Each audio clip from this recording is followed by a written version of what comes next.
Yep. Hey, everybody, we're back for a new episode of the RLG cast. I'm here with JD and Putty. And you know what? 99% of you watching this video are not subscribed. Do I sound like a What? YouTuber? Can you subscribe and help out the channel, please? It would be very kind and nice of you, and we would appreciate it very much.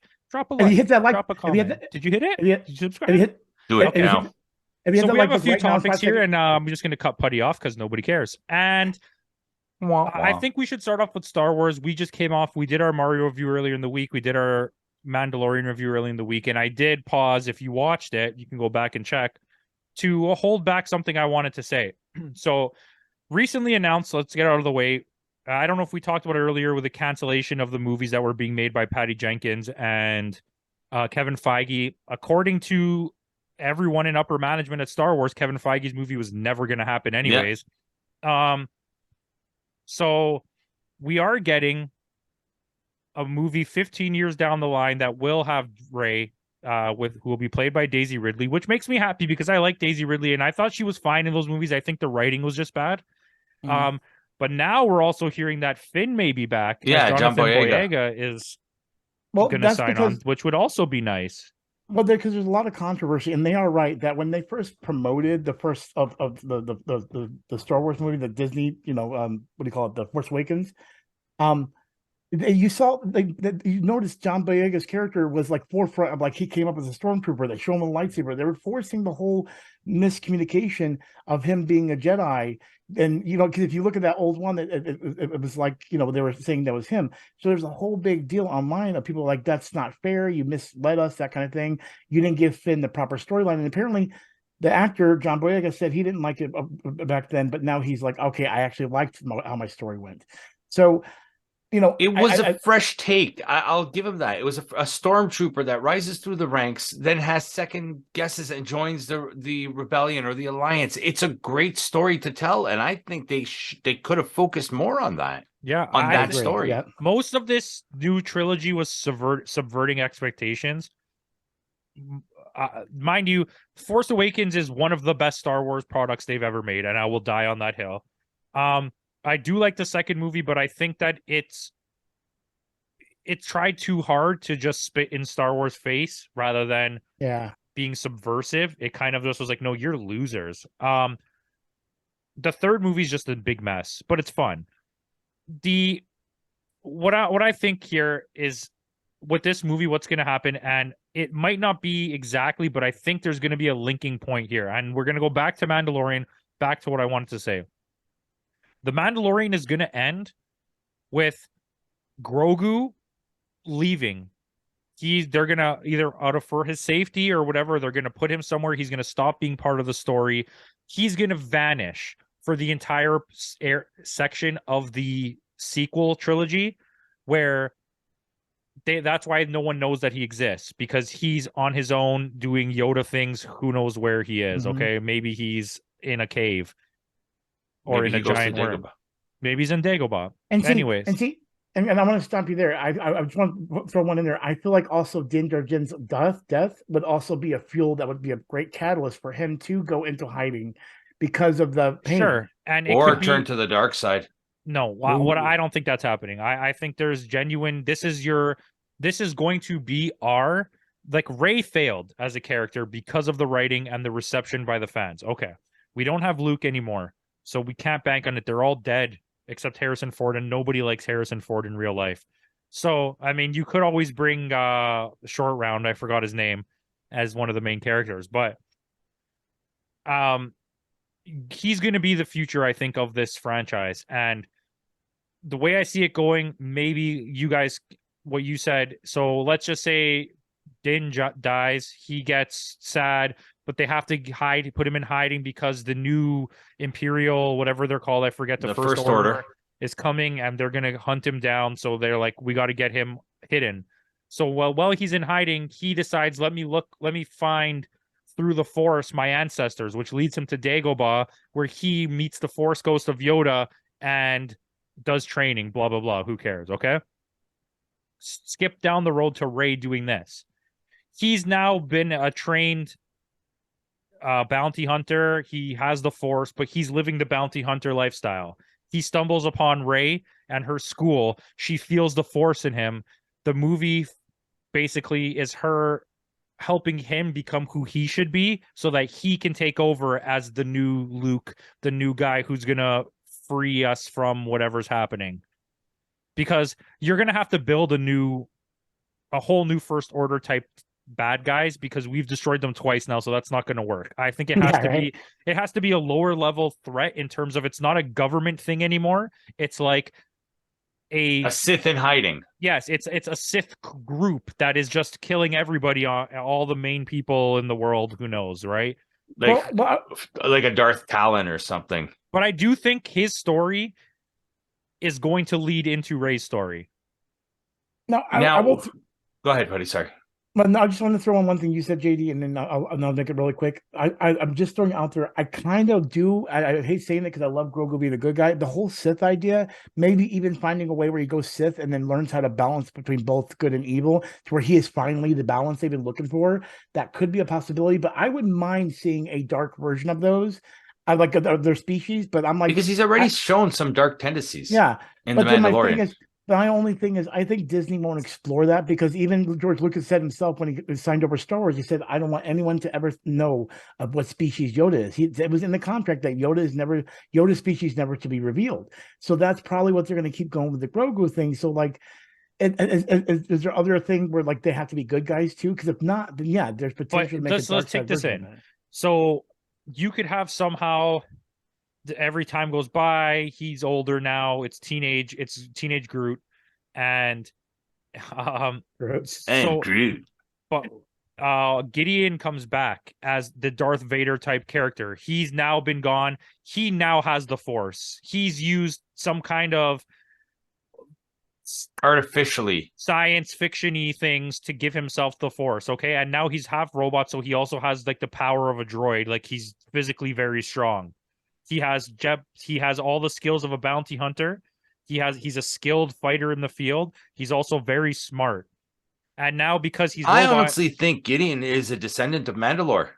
But see what I mean? So now you can have him become the new Darth Vader-esque character, and you need Grogu, who remembers him as being the person who killed Din, or like was part of what affected him. So he has a personal beef against this guy. Because there's no but revenge way, is not the Jedi way. But exactly, but that's why. So he's not a full Jedi. There's a middle ground of being Force powerful, where you don't have to be evil, but you don't have to conform to the rules of the church, right? Do you know what I mean? Yeah. Because it's very cultish the way the Jedi are. You don't have to be evil to do the right thing. You know what I mean? And it's funny, the whole Moff Gideon thing, when you said that, the first thing that popped in my head was my very iconic voices when it comes to media. And like right now, when back then, of course, it was James Earl Jones, and that's why he's Darth Vader. But now thinking about it, think about Giancarlo Esposito with a voice box. Exactly. Well, he used it in Mandalorian. Yeah, like towards the end there. And that's my whole point. He has that same distinguishing voice. That's not like it's very distinguishing. And he clearly has a fetish for Darth Vader. But that's not just that. Maul. Yes, but that's my thing. The one thing I want to go next is he has that this dark voice to him that he's been so good at pulling off that when you hear it, it does like, ooh, maybe what we get out of this, the leader of this new evil team is a clone of Darth Maul. And he's the leader, and him and Gideon are like taking over the world together.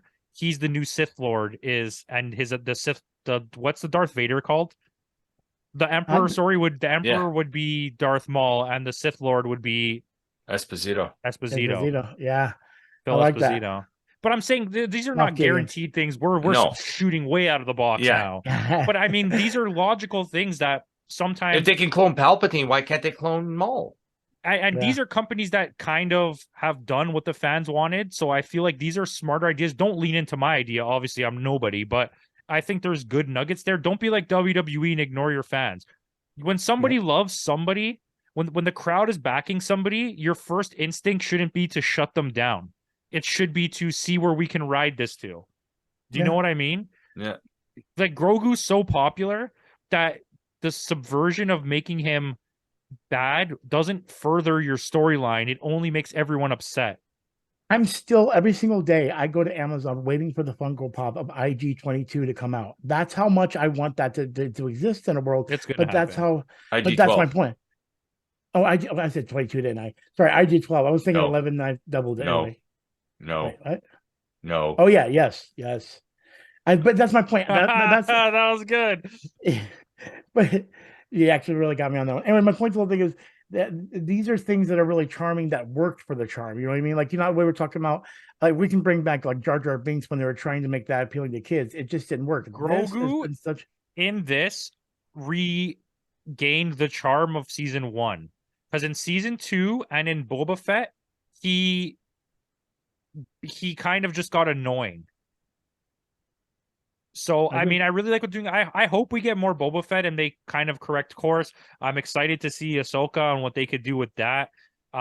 Maybe we're gonna get Rebels. You know, who knows? I'll take what they're giving us right now in the Star Wars universe is not head and shoulders, but it's a couple fingers above what Marvel is dishing out currently. So I'm at least excited. I'm not as big of a Star Wars fan as I am a Marvel, for the but future. They have, yeah, and it's have a logical. They're not going so many ways that we don't know how it's going to come back together. The Star Wars Multiverse. universe is established.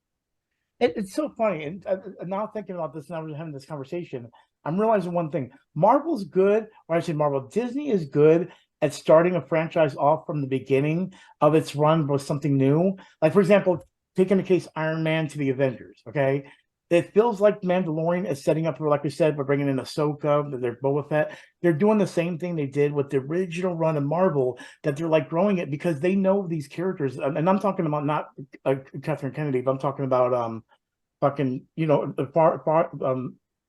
Favreau and Dave Filoni. Thank you. I'm having problems with names. But talking about them, they're the ones that are basically doing what Kevin Feige did to the Marvel Cinematic Universe. And that's the reason why I feel like, yeah, if you're going to do this, at least let them take over the reins of these movies. Kathleen Kennedy is not doing anything right. Like, let these guys take over. And I feel like we might have some suitable, great movies leading into another Star Wars saga. And it doesn't have to be Jedis. We don't have to always focus on Jedis because, again, we've had our Skywalker saga. We can go into something new. Am I right or wrong? I mean, yeah. So that's how I felt. Yeah. But yeah, yeah, but, you both are no, absolutely. I mean, going back to what you're saying though is, I don't know how they're going to fit all this in the timeline, because is the first Daisy Ridley new trilogy coming out before this whole Mandalorian saga ends, or is it going to come out during the Mandalorian saga?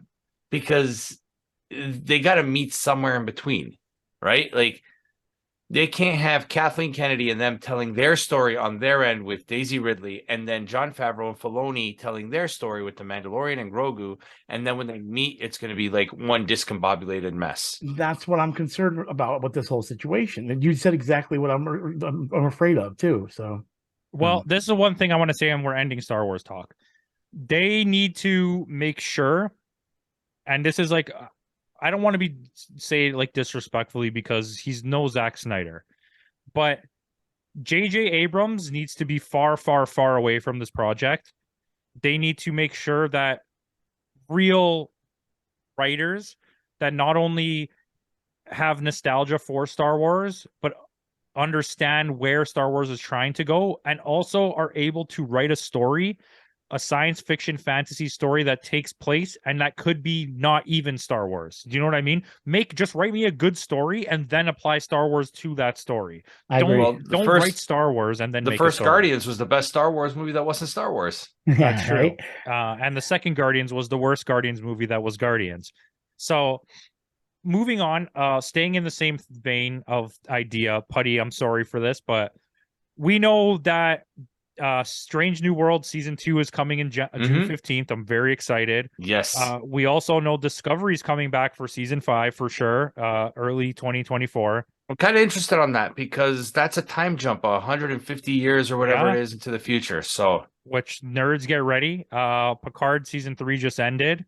So that is what it is. We know we're going to get another season of Lower Decks, and that other show, I'm not sure what it's called, the other animated show. Prodigy, which I've never watched. It has Janeway and Chakotay from Voyager, so Okay, so then maybe I'll check that out. We know we're getting a Section 31 movie, which is kind of cool. yeah, Michelle I was shocked at that one.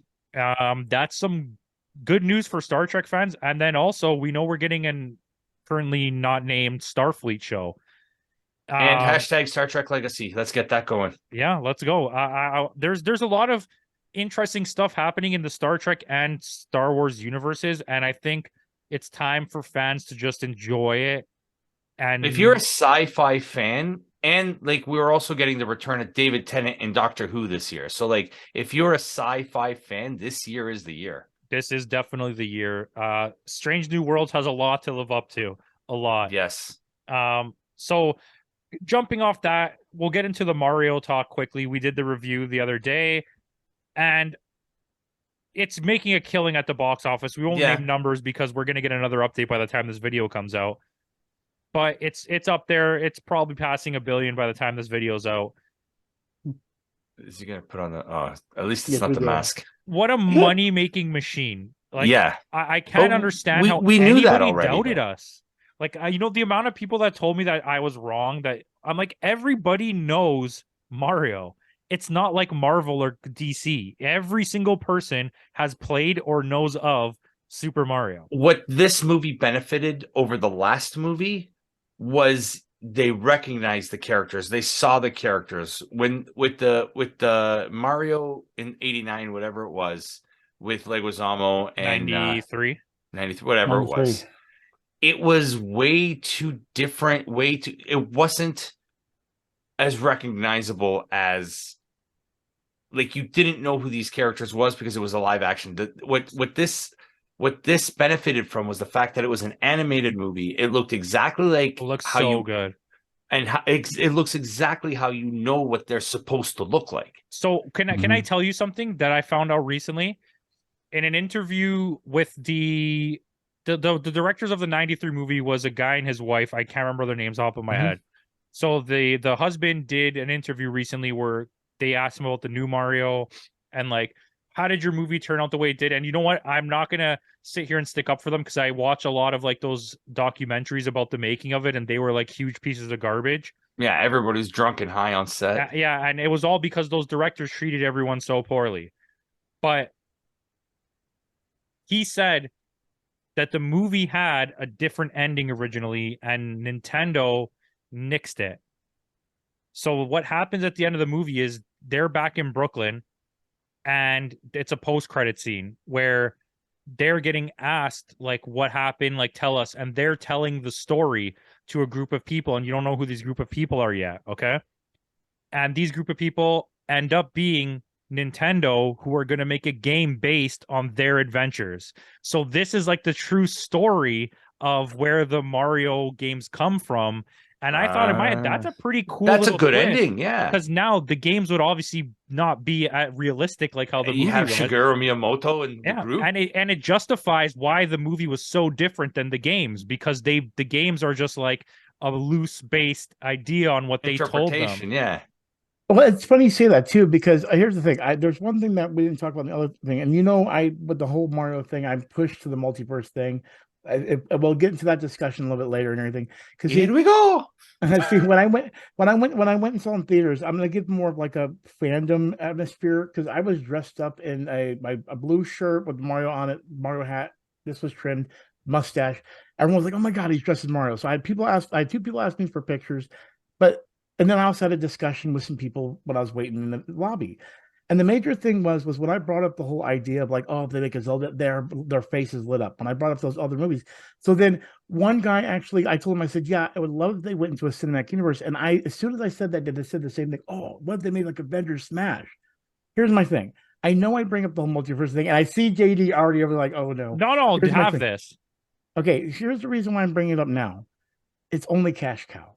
We know that money's going to be made. The problem I see is this: is if Zelda is good and the storyline is good with the Legend of Zelda, and they actually do good with it, yes, it has to be good. It can't be like just what they did with Mario. But if it does like that and Metroid, if those animated things turn out to be good, I don't see why they wouldn't think of this as being an idea. And it well, might they be just in proved their they can head. tell a story without a plot. So Yeah, but I think what you need to do now is show growth and understand what you did now and improve on that going forward, right? because if the next movie is the same as the first, there's going to be a lot of backlash. And I'm just going to be honest with you. I'm not a big fan of the Smash games, but I've played the Smash games, and the Smash games also don't have a story. The Smash games also don't require Link in any way to tell what their story that they're telling. And that's why I keep Link separate. I do agree with you that yes, make Zelda movies, of course, because they're going to be a cash cow. Make Metroid movies, but you don't need as much as you want, and it's okay. I'm okay with you wanting it. I'm not trying to knock down your argument. I'm just saying, for me, from a realistic point of view, you don't need Link in any way, shape, or form to tell that story, and it does not benefit the Zelda universe or their cash cow that they're going to be on their own by having him in this movie. Oh, I never. No, I'm just saying. You don't need Metroid. You don't need any of the. You don't need Captain Falcon. You can have Kirby. You can have all the Star Fox people. You can have Ness. You can have because then you can offshoot. You can tell an Earthbound story. You can tell Kirby story. You can tell Star Fox story. But they kind of already did the whole Smash thing with Donkey Kong. No, but I'm saying, but you can expand on that. Expand on it, and I do think that's going to happen. I'm not going to ever take that idea out of play. I just think that if you incorporate Link or the darker characters that don't need to be there, like an F-Zero movie would be great. Captain Falcon does not need to be part of. Can you imagine an F-Zero like Death Race? Well, see, but that's my whole point. And animated, you could do anything you want. You could do it in anime form, like with anime style drawing, like an Akira style, like an Akira, exactly. See, if they were to do this, here's the other thing too, and this is the reason why this popped in my head. And if they do this way, because think about all the art styles that Legend of Zelda has between all their games. They're so way more vibrant and special when it comes to their games than Mario or even Metroid will ever be. Zelda just has that, you know what I mean? But now my brain just switched off to, yes, they could still do the Smash thing, but not even, let's just look at that as like maybe like a cash cow later on. We're just talking about just the individual characters. You could do each one of these movies as a different animation, kind of like the Into the Spider-Verse, where each animation is different. And then that way, when you do finally go to a Smash thing, if you actually want to do it, you could bring in those same sprite colorations you did in a movie. And have them all look different, so when they're fighting on the field, it's like, oh my god, this is huge. I think you should. I just thought of Zelda, like you tell one Zelda Ocarina of Time style, then you tell another Zelda story Breath of the Wild style, then you tell. But here's my thing: I think you go full Breath of the Wild for the entirety of the movie. Okay, that's the baseline of what this universe is. It's the Breath of the Wild looking universe. Okay, because that's like for visually pleasing. That's what you want, but you make it so. On Link's journey, every time he goes into like a cave or a dungeon, it changes to a different game's art style. So it becomes above view, like Link's Awakening, and he Link to the Past, where he's like, "What the hell's happening? Why does it look like this? I don't understand. How come I can't see forward? I can only see from above." And you can make that like a joke where it's so all the caves are so magical that when he goes dungeon crawling, it becomes like this whole thing. And one of them, he becomes dungeon style, like Ocarina of Time, and he's a little kid. Exactly. You could have Wind Waker. He gets on the boat, and he comes out the other side on a boat, and he's like, "Why does it look like this?" And I think that's at one point excellent. He's a wolf, like Twilight Princess. That's fantastic idea. That's such a smart idea. And you could have in the Super Mario movie certain blocks that when he gets it like when he gets the fire. But it's not a normal looking block. It looks like the 1980s version of the block. And when he hits it, it turns him into like the 1980s sprite. And he's like, why the hell did this happen? Well, see, you're opening doors. Goes through a wall and he's Paper Mario. Yeah, exactly. You're opening doors to where, like, for example, let's say they do have a good story with Zelda, but they have these iterations of different ones. You could take at least one of these iterations and they're like, they found a path into another world. Oh, yeah, you can put Child Link into like Smash if you want. Yeah, my point the thing is I'm not trying to say that this is going to happen. I will admit it will happen about, but it's just like based on the money they made off of this, now I'm really a little more confident because I feel like that there's an idea here. And this is my thing. How do you handle it? Do you it's going to really come down to this, okay? Do you go the smart route and build your universe properly, even though you're going more child-based? Do you Marvel this, or do you DC this and immediately go into something big and screw everything up? Because that's probably what they're going to do based on what we just saw. This is what I hope they do, and they work with it, just like I already said in the beginning. Bring out Legend of Zelda, all right? Give us that movie, make it look like, Wind Waker. Then don't even give any surprise ending. Make the Mario movie be the link to the Smash Brothers by making the sequel Mario movie. Give it the same look it had before, but now introduce more characters and bring up a broader, there's more worlds, and that could give a possibility of the gateway to the Smash Brothers. But just leave it there, the Smash Brothers at the end, and then bring out Metroid in a different style. Bring out a Kid Icarus. Bring out all these different characters, bring their own styles out, to then finally lead into Avengers style, where we're like, now we have everything. Are they going to do that? Probably not. All I can tell you, and we're going to end this subject here and go into the finale of this episode with my question that I had asked. But I do think what's going to happen here is that Bowser Jr. is going to be the bad guy in the new Mario movie, and he's going to be looking to avenge his father's death or whatever happened, right? We'll find out that Bowser's not dead. To quote Dr. Ian Malcolm, everybody talks about what they could. Does anybody stop to ask if they should? Yes, they shouldn't. Jurassic anyways, Park for those. Yeah. Okay, so I asked the question earlier. I said, pick 3 movies, properties, I guess, just to keep it vague, that are not considered good movies or properties, but had a good idea that should be remade. Because we've seen a few memes this week of stop remaking good movies because they're already good. Remake movies that could be good that weren't executed properly. So I asked them to come up with 3, and we'll have a small discussion on it, and that's how we'll end this episode. So I'll go first, and I'm going to pick a big property. Okay. And it might be, it doesn't matter. Masters of the Universe. I think. Oh, no, you didn't put that on there. But I'm glad I didn't put that on there. Do you want it? List. Take it. I really want it. Okay, go start talking about it then, because it's your turn. Okay, so here's the thing, and that was my number 1 too. I don't know if we're numbers, but anyway, here's the thing. I was one of those kids. I'm gonna tell you guys a little story. I grew up collecting all of the toys. Like I got into intros when I got older. But my first passion was He-Man and Master Universe. Literally, I remember to this day, and I have a picture of it, of me opening up this big box that was wrapped up in newspaper. And my mom took a picture. She knew how excited I was going to be. And I opened it up, ripped it open, and it was Castle Grayskull. That moment. Wow, you had an actual Castle Grayskull? Yes. Oh, no, Baller. I had the next year, I actually got the thing that had the tracks. It was the Eternia. I had Eternia to place that as well. So yeah, that was big at the He-Man. If you had got the Skeletor playset, you would have been the trifecta. Yeah, you connect it. You actually connect them and everything. It's really cool. Anyway, the point to the whole thing is this: I did like the Dolph Lundgren ones as a kid. I still like it. Pleasure. I think it's fun. I think Courtney Cox is a babe. But we need Billy Barty. We're at that point now where we have we talked it in a certain game show we played, where we have like Lord of the Rings. We have all these stories that are based on those type of characters, but now the high fantasy type of. We're ready to relive this time. You want to know what's the kicking off point to help your argument? Dungeons and Dragons performing the way that it did tells me that Masters of the Universe will work right now. Well, the reason why it'll work as well is because people don't realize one thing that made Master Universe so great, and they still today don't understand why it makes it great outside of the toys.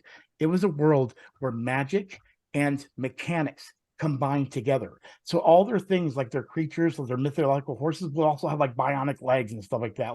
Bionic leg man and spinning tube man. It was such a cool idea that they mixed these things together. Armulor. Yeah. But anyway, we are set and ready for it. And I know the names are all weird. I know. Because they had stuff like Stinkor. But that's the greitness. Was that guy's name Tube Snake or something? Oh no, there was Stinkor, Trouser Snake, Man, Merman. Like it was. But the point. But yes, that was a good impression. That was a really good impression. But yeah, you're right. I feel like this is now that point where it's good because people understand the whole technology. So mix that with magic, and you have a good quiz story. But you need a good plot. Like people hated the Kevin Smith thing though. And see, the thing is, I actually felt he did at least something with the plot of He-Man. May not be the best, but we're going somewhere. But like, it's not a He-Man show without He-Man. Well, Master of the Universe. Sorry. Let's make this Yeah. clear. It was always called He-Man and the Master Universe, and that's because they were trying to actually make it because they wanted She-Ra to be part of that Master of the Universe storyline. So, again, that's the lore that's in the world of the Master Universe. I'm getting excited, but it's because that was one of those. I still things love like, that nope, I meme want where they something got good. him singing the hey. That's the best meme of all time, arguably. But yeah, Okay, so JD. that's mine. I yeah. got one. This one's out of left field. Waterworld. That's a good choice. It Only would work. It would work because we saw the success of Fury Road, and I always thought that that Waterworld was like a Mad Max on water. Yeah. I agree with that. Instead of like gasoline and stuff like that, the commodity is land. There's no land, and they could have like it's just so ripe for a remake right now, especially like I said, that type of style. Like they could do such a great action movie out of it, like the epic sea battles that they could have, especially with the technology they have now. Like it could work with like throw some pirates in there or something. Pirates of the Caribbean meets Mad Max Fury Road, and Yeah. I think you could nail this. Yeah, that's a good choice. And budget nowadays, you could do it easily. Yeah. And then remake the prequel to Waterworld, which was Cabin Boy, starring Chris Elliott. Oh my God, Cabin Boy, I love it. That was the only time that David Letterman made an appearance in the movie too, real quick. I love that movie. I think that's a perfect movie. That's prime. That's really good, and it will bank. Yeah. Mm-hmm. Okay, so I'm gonna go next. I have a couple really weird ones. I'm gonna say Gods of Egypt because I generally think the idea of having a movie based around it's not like any other religions. Like the Greeks and the Egyptians have so many gods, right? And they all have different powers. And I think, especially in a world where superhero movies work, you could make a movie, say, similar in the vein of, if anyone's seen the show, what's it called? Record of Ragnarok. But you could have it where, like, a human is trying to climb Mount Olympus and has to fight all the gods to get there because right now the gods are evil. Oh, God of War. Yeah, but I mean that's a perfect example. There you go. Yeah. And I think there's so much thick lore here. Yeah. In Egyptian storylines and like their history and their gods and all of that you could make a really interesting movie out of this.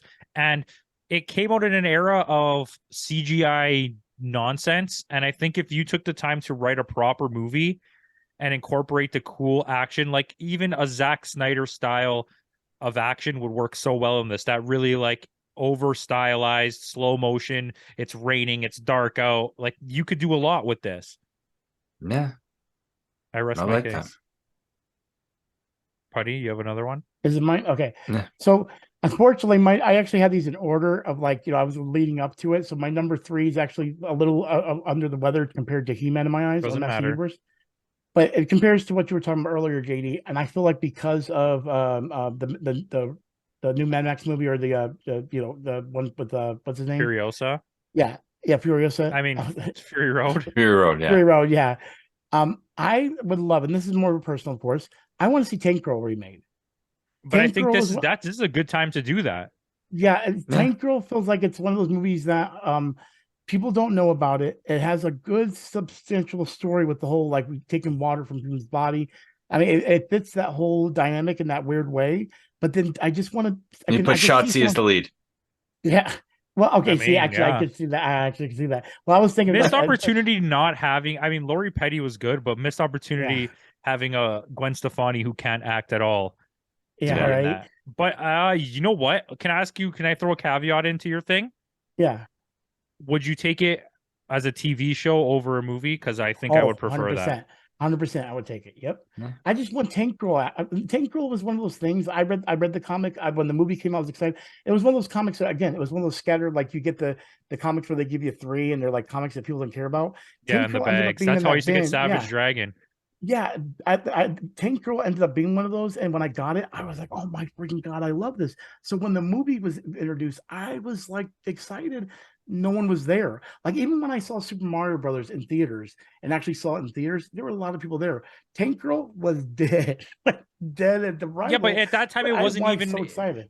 It now you have garnered this cult status for it, and Yes, Yeah. people, the comic got re-released. I don't remember when, but like not that long ago. Early, I didn't know about this. I think 05, 06, somewhere Yeah. around there. and Really? and so it has a, and it's definitely a story you can tell because it plays well into like the modern way we watch shows, where there's like a lot of factions and some of them look weird, like the kangaroos.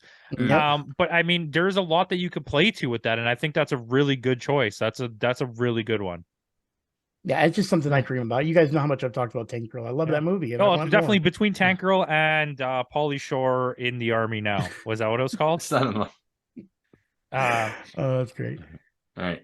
I'll throw another one. Aragon. the Oh, dragon that one. deserves it. Yep. Yeah. Yeah. Since okay. we're The other we're one going on the sucked. high fantasy, yeah, it's based on a story. Like there are books in the series, so the lore is there. The way the movie was executed was not the greatest, but in the vein of the success, like you were saying about the Dungeons and Dragons, they could take that story now and really turn it into like a Dungeons and Dragon meets like a Lord of the Rings type of story, a little bit of Dragonheart in there too, because Dragonheart was a good movie, like, and just create this franchise, a money-making franchise of high fantasy movies. Yeah. I agree. Once again, that's a good choice, especially because it was so bad. Yeah. So you could redo that. Okay, here I'll give you The one. potential was there though. I mean, I got a lot. I'll say I know it just came out and I actually liked it, and I'm sorry, Luc Besson, but like Valerian. Yeah. Valerian Oh, leading to mine so perfectly now too. is like we did all that talking about Star Trek and Star Wars. Valerian is such a perfect property if you handle it right. I think there was too much Fifth Element on this, and it didn't play to its own strengths of what Valerian has, the stories they have to tell, right? Because they were planning to do a whole series of these and movies, it would have worked. Cara Delevingne is really good in it, surprisingly. Like, and I know a lot of people don't like her that much, but the cast was pretty solid. You had Dave DeHaan. You had Dave DeHaan was good too, and Clive Owen. Like, like, so if anyone doesn't know, Star Wars is like 75% based on Valerian. So their ship is basically the Millennium Falcon. He's basically Han Solo. It really plays out like that. It's a very rich universe full of stuff. And I think I actually like in 4K. Oh my God, I bought the 4K recently. And I already own the Blu-ray. I bought the 4K because I was like, I gotta see this. And man, it looks so good.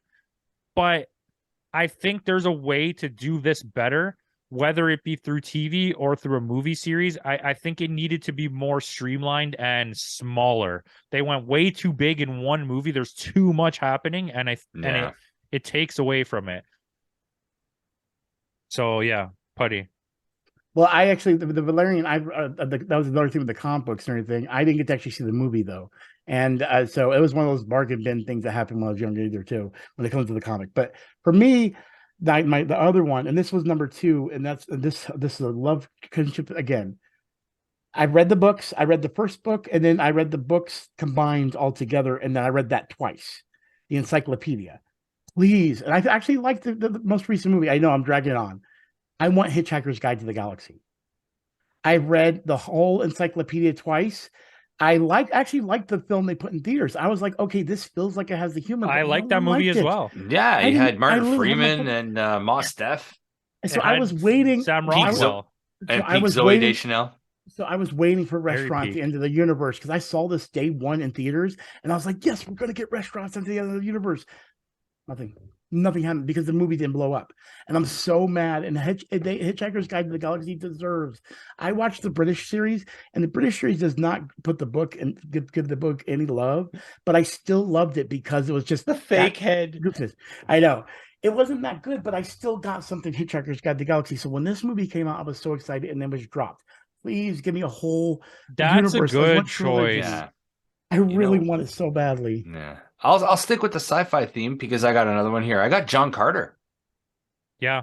That's another one I've not seen because But there's so much bad. potential in the world of John Carter. Like, I don't know if anyone ever read the comics, but No, I haven't. they're pretty like deep with like Yeah. lore And dark too. Yeah. Yeah, there's a lot to unpack with John Carter, and I think that movie wasn't even that bad. No, it wasn't, seen but it it yet. was still, it was critically panned. Like the critics hated it. And I think this one just barely makes your criteria on the list, but yeah, well, my Valerian did as well, but I think that I would have gave it closer to a 7. it was a fun space movie. It falls into a category with me with the Lone Ranger movie where it's not even remotely as bad as people say, but it is overly long and it's has too much going on as if they immediately wanted to build a universe when they should have took their time. Right. See, this is the funny thing, and that's why I hate the critics thing, because both Valerian and that one you just said, I forgot the name of it already. Those John two Carter. movies, John Carter, I've not watched them, and the reason I didn't watch them is because everyone, even people I knew, were like, "Oh, those are horrible movies," and some of the people I know, I'm like, you have bad taste in movies, so this, if you like it, but the critics are saying it's bad, I'm going to go with the critics in this, and so those two movies ended up. I never ended up seeing them, and I'm now mad because the way you guys are saying they actually were decent movies. It is. It's all these movies are. They're both on Disney Plus. Yeah, and Lone Ranger I've never watched either. They're all Disney. Yeah, I'm going Lone to, Ranger. I'm pretty sure Lone Ranger, Valerian, and John Carter are all on Disney. Are all on Plus. Disney Plus. Yeah. Well, I guess I'm watching some movies. So. Anyways, my last one. I'm just gonna say 2. We're not gonna talk about it because just to get them off my list. So I have 3. Rising Sun. That was the Sean Connery and Wesley Snipes. League of Extraordinary Gentlemen. That falls too much into what we've been talking about, so I want to go different. The Dark Tower also falls too much into what we're talking about, so I'm going with my last choice, and that's The Fan with Wesley Snipes and Robert De Niro.